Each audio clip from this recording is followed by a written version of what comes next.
Live from the KATC TV3 studios, this is Acadiana's News Channel at 5. Good evening, everyone. The St. Landry Parish School Board is expected to select a new superintendent tonight. The list started with 10 candidates and it now stands at 3. Dr. James Gray, Patrick Jenkins, and Francis Touchette.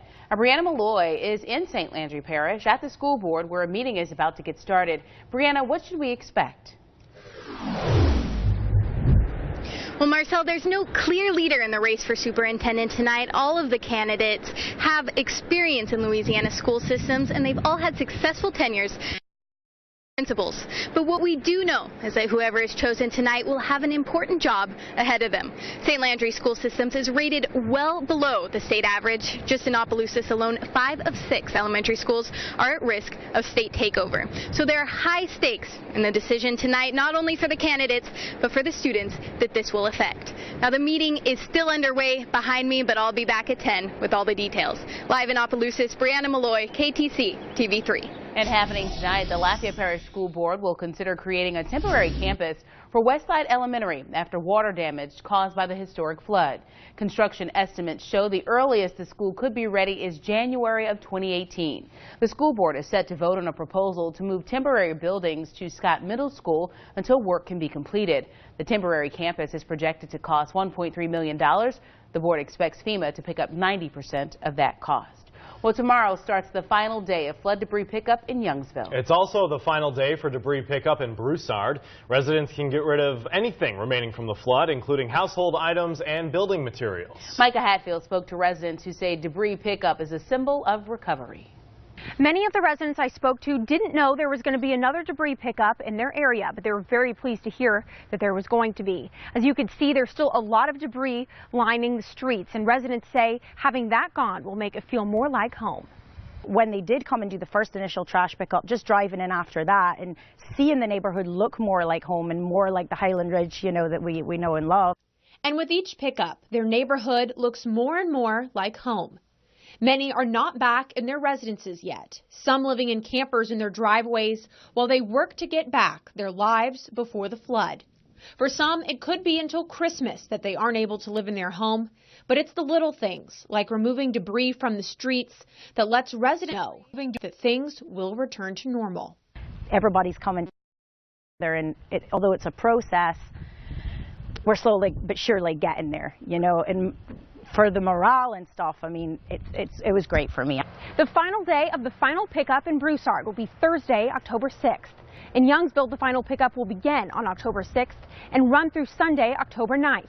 They ask you have everything you want picked up, placed in front of your home by October 6th, so you're ready whenever crews get to your neighborhood. In Youngsville, Micah Hatfield, KATC TV3. Confusion on the interstate in South Carolina today as the state implements its lane reversal evacuation plan for the first time ever. Some drivers are being forced to turn around on the on-ramp. You can only get away from the coast. You can't head toward the coast right now. And here's a look at Hurricane Matthew in the tech center tonight. Look at that. Warnings and watches have been issued up and down the Atlantic coast. And although the University of Florida is closed on Friday, they say as of now the game against LSU will go on Saturday. Officials saying it will not be moved out of Gainesville. However, they say they are monitoring the storm and will make a firm decision on the time of the game sometime tomorrow. And we're here in the Weather Lab now with meteorologist Daniel Phillips. And Daniel, people in this storm's path really have to pay attention to those warnings. Yeah, and that path really stretches from about Miami all the way through up into the Carolinas. Massive storm, lots of impacts, lots of implications along with it. Take a look at the satellite radar picture, and one of the things that we have noticed after it made its way over Cuba yesterday, lost a little bit of its strength. Now, still a very, very big storm, certainly. Take a look at the northern part of the center of circulation, and after this loop, I'll show you just what I'm talking about. You're starting to see right here that convection get going again, some of those clouds starting to bubble up. This is going to continue to strengthen and deepen as we go through the rest of the night, expecting a Category 4 storm to be with us by the time it gets to the northern part of the Bahamas and all the way through along the Florida East Coast. We'll take a look at the track a little bit later on in the show. Talk about some of the implications for residents living in those areas. Back closer to home, though, we couldn't be asking for anything more opposite than what they'll be getting in Florida. We've got plenty of sunshine on the day tomorrow. temperatures up to around 91. Lows tonight getting down into the upper 60s. We'll talk about that. Plus, again, another close look at Matthew. That's coming up here in just a little bit. Parish by parish headlines now. We start out in Vermilion Parish tonight, where Abbeville police are investigating a late-night shooting at the Live Oak Manor apartments. According to police, 2 people started shooting at each other. One of them was shot in the shoulder and had to be taken to the hospital at last check in critical condition. Police are looking for the other suspected shooter, identified tonight as Rendrick Nunez. He's wanted for attempted second-degree murder. And this man is wanted in St. Landry Parish also for attempted second-degree murder. Police are looking for Frederick Savoy in connection with a shooting 2 days ago. Police say Savoy should be considered armed and dangerous. In Lafayette Parish, police are trying to find who broke into Como High School and stole $1,300 worth of computer equipment.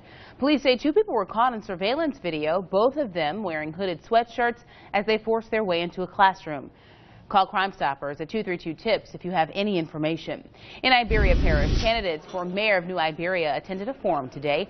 Freddie Decourt, Roy Cruz III, and Stephen Stansberry discussed infrastructure repairs, job creation, and the city's contract with the Iberia Parish Sheriff's Office. Now, Cruz wants to bring back the city police department. Stansberry says that will cost about $10 million and suggests creating the department in phases. Decourt is not taking a stance on the issue, saying he is still weighing out the options. Well, most of the trophies in the case at Northside High School in Lafayette are for athletics, but now the school's mock trial team is causing those to be moved over. Yeah, the team just got back after competing in a national tournament at Yale University. Our Kendria LaFleur shows us how they're using what they learned to prepare for the future. Please state your name. This isn't your typical trial. It's being held in a classroom with high school students as lawyers, witnesses, and a jury. Members of the Northside High mock trial team are now using the skills they learned during a national competition at Yale University. We competed 4 rounds of competition, and we also had 2 rounds of learning. We were the only team in Louisiana who competed at Yale ever in the past 9 years that they had the competition. And it's a prestigious honor for the team. The students earned their spot after winning a regional championship last year, becoming one of 24 teams invited to the tournament. One of the students, Kristen Duyon, won an award for Best Witness. We compete against the same teams every year for regional and for state, but this gave us an opportunity to see what teams from around the country are doing. We learned a lot more about the objections and hearsay. More so, we learn a lot more about how we can incorporate more character, being lawyers and witnesses. As they prepare for the next competition, team members say they hope to use the skills that they learned not only in the courtroom, but in the real world. I'm actually planning on attending law school and either majoring in pre-law or political science, so this is really preparing me for my future. In Lafayette, Kendria LaFleur, KATC TV3. And that team will compete at the regional competition at ULM next month.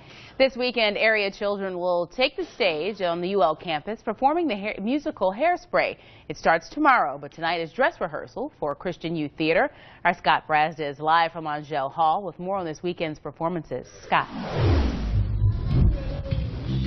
Marcy, it is indeed Hairspray, the 22nd production of CYT, Lafayette Christian Youth Theater, and it's a show within the show right now, the Corny Collins show within Hairspray, an amazing production already. It starts tomorrow.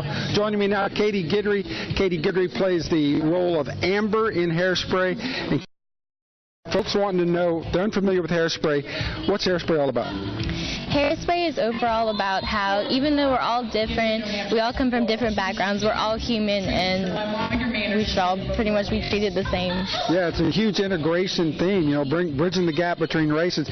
Katie, you play Amber. Is Amber a nice girl or a mean girl? Amber is very mean, and I feel really bad playing it whenever. You're so nice. I just feel really bad, like being mean to everyone, but it's really fun.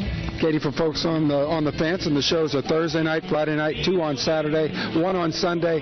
Why should someone come and see? We've been working so hard for less than 10 weeks, and just it's all together so well, and just it's a really good lesson. All right, having some issues with that live shot, but head over to KATC.com for details on the show. And checking state news now, a former assistant principal accused of killing his pregnant girlfriend is now and her unborn child. The coroner says the former teacher of the year was shot in the head. Investigators say both Marks and Washington's cell phones were pinged in the same area where her body was found. Police say Marks was married, and they think his wife was about to find out that he had gotten her pregnant.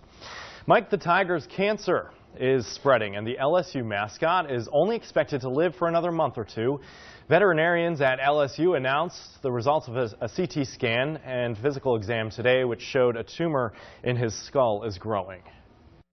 Our current plan is to give the LSU community time to say their goodbyes to Mike, and he will be turned out in his yard each day as usual, so long as his condition allows. We'll observe him very closely, and when we perceive that he's beginning to decline, then he will essentially transition into a form of hospice care.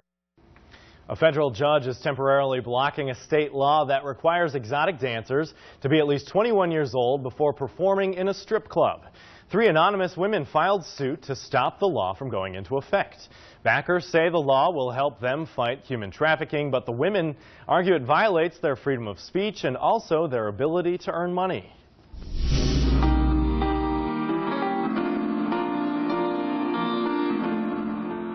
Mourners dressed as Captain America, Wonder Woman, Superman, and Supergirl at today's funeral for 6-year-old Jacob Hall. He's the South Carolina student shot and killed at school last week. Jacob's classmate and teacher were wounded in that shooting. Family members asked people to celebrate Jacob's life by dressing as the superheroes that he loved. Jacob himself was dressed as Batman for his funeral. His mother was there as Robin. And still to come on KATC, we'll take you live inside the Home for the Holidays phone bank, where there's some early bird prizes up for grabs. 236-6333 is the number to call and buy your ticket today. But first, Daniel's full forecast. It's next right here on Acadiana's News Channel at 5.